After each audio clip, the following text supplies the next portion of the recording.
नमस्कार भक्त मित्रों और साधकों, आप सभी को गुरु सत्यवान की ओर से बहुत बहुत नमस्कार।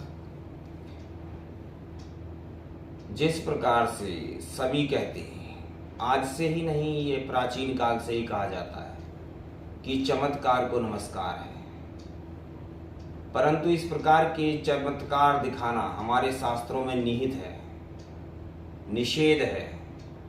परंतु लोक रीति के कारण संसार में कहा जाता है कि कुछ आपको करके दिखाना ही होगा। इस प्रकार की सिद्धियां मैंने कभी प्राप्त नहीं की, परंतु संसार के कल्याण हेतु यह विशेष प्रकार की सिद्धि मैंने प्राप्त की। यह शक्ति मुझे मां भद्रकाली के द्वारा प्राप्त हुई है। इस शक्ति के अंदर विशेष रूप से यंत्रों का प्रयोग होता है। यंत्र इसमें षटकोण हो सकता है, ये त्रिकोण यंत्र हमने लिया, इसी में षटकोण यंत्र बनता है, और चतुर्भुज और आयताकार और वर्गाकार, और उसमें भी त्रिशूलाकार हो सकते हैं। यंत्र बहुत बहुत प्रकार के यंत्र हो सकते हैं। विशेषकर जिस प्रकार से हांडी उठाई जाती है, जिसको लोग बाग घड़िया कहते हैं, घड़े, मटके के अंदर विशेष प्रकार की विद्या करके उसके अंदर भोग प्रसाद रख करके जब उसको उठाया जाता है, तो ज्यादातर इस प्रकार की विद्याओं का लोग गलत प्रयोग करते हैं, जिसको मारण कर्म के लिए प्रयोग किया जाता है। परंतु हमने इसके अंदर किसी भी प्रकार की जो मैंने सिद्धि प्राप्त की, उसमें किसी प्रकार का कोई मारण कर्म का विशेष प्रयोजन नहीं रखा।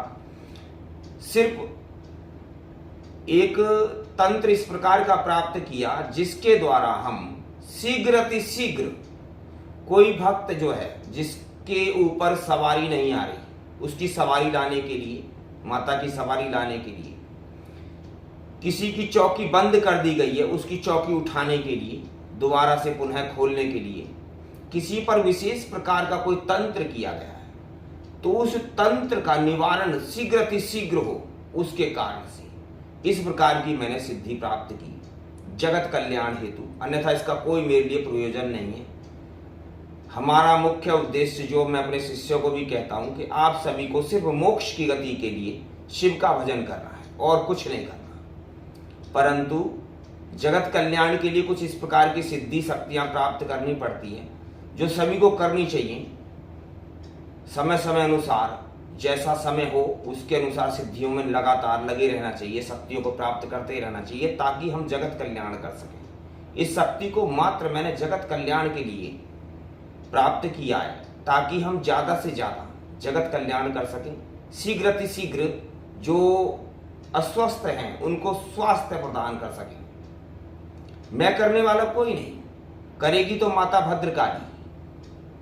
परंतु हमने जो अनुसरण किया, जो साधना की, जो अनुष्ठान किया, उसके द्वारा जो शक्ति प्राप्त हुई, उसका एक छोटा सा अंश जो मैं आपको दिखा दूंगा, देख लेना आप सब। इसी प्रकार से होता है। जब नींबू की प्रक्रिया पूर्ण हो जाती है, उसके पश्चात बहुत सारी प्रक्रिया और भी हो सकती हैं। ये तो एक छोटा सा नाम मात्र होता है। इसके द्वारा किसी पर मूठ भेजी जाती है तो उसको भी हम रोक सकते हैं। मूठ की भी काट हो जाती है बहुत आसानी से, शीघ्र अतिशीघ्र हो जाती है। ऐसे विशेष प्रकार के तंत्र किए हुए लोगों से कई पीढ़ियां बीत गई, लेकिन वो तंत्र ही नहीं कटे। तो वो तंत्र काटने के लिए इस प्रकार की विशेष सिद्धि की प्राप्ति करना बहुत आवश्यक होता है, जो साधकों को करना ही चाहिए।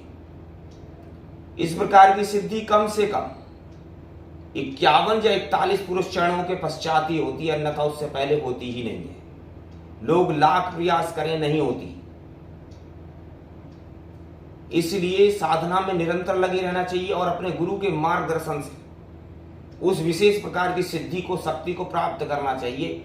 और उसका प्रदर्शन करने के लिए कुछ नहीं है, लेकिन अपने लिए और जगत कल्याण के लिए इस प्रकार की सिद्धियों को प्राप्त करना चाहिए। जो भी कोई इस प्रकार की सिद्धि को पाना चाहे, वह मेरे धाम पर संपर्क कर सकता है। और धाम जो है, सोमवार के दिन आप मुझसे विशेष प्रकार से मिल सकते हैं। लेकिन उससे पहले आपको व्हाट्सएप पर मैसेज करना होगा, क्योंकि मैं एक स्थान पर नहीं रहता हूँ, मुझे कभी कहीं जाना होता है, कभी कहीं जाना होता है। इसी कारण से मुझे बाहर भी और धाम के जो हमारा मथुरा में धाम चल रहा है उसके कार्य से भी जाना पड़ता है। तो इसीलिए आप पहले फ़ोन करें, व्हाट्सएप मैसेज करें, डायरेक्ट मैसेज कर सकते हैं, कोई दिक्कत वाली बात नहीं। फ़ोन भी कर सकते हैं, अगर मुझ पर समय होगा तो ज़रूर उठाऊंगा। यही विशेष बातें थी, इन्हीं विशेष बातों को आपके लिए मैंने कहना था, जो मैंने कह दिया। बाकी जो भी हमें सिद्धि प्राप्त हुई उसका एक छोटी सी झलक आपको दिखा दी जाएगी, अभी देख लेना। नमः शिवाय।